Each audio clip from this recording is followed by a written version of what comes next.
taking.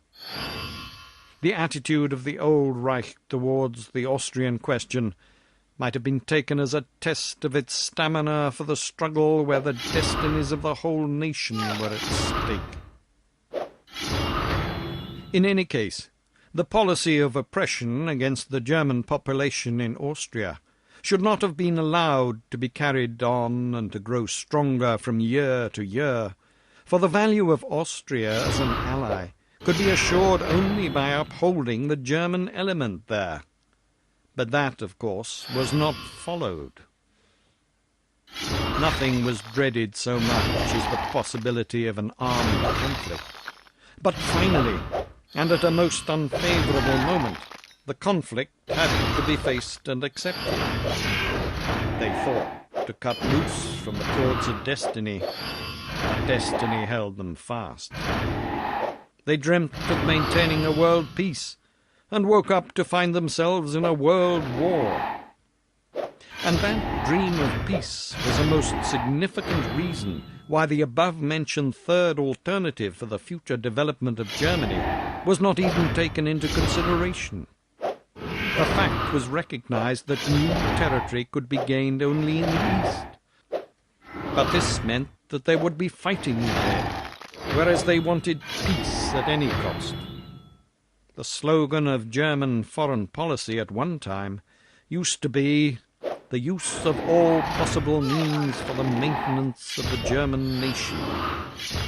Now it has changed to maintenance of world peace by all possible means.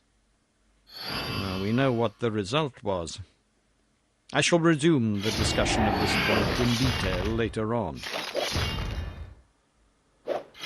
There remained still another alternative, which we may call the fourth. This was industry, world trade, naval power, and colonies. Such a development might certainly have been attained more easily and more rapidly. To colonize a territory is a slow process, often extending over centuries.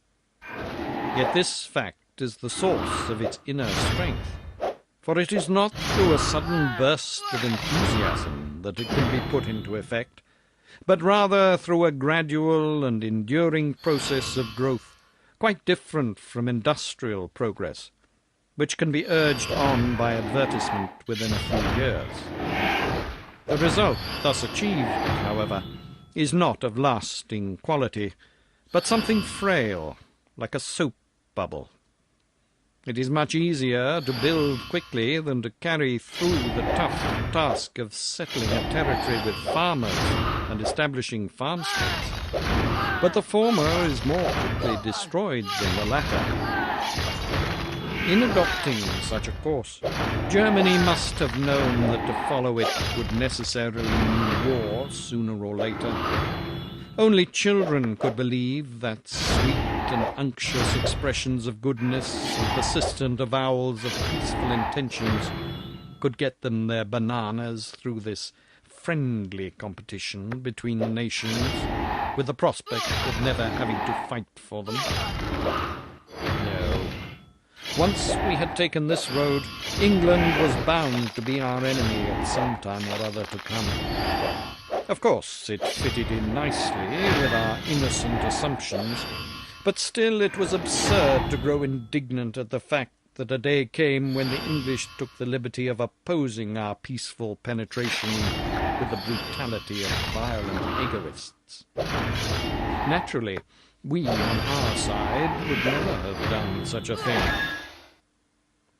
If a European territorial policy against Russia could have been put into practice, only in case we had England as our ally, on the other hand, the colonial and world trade policy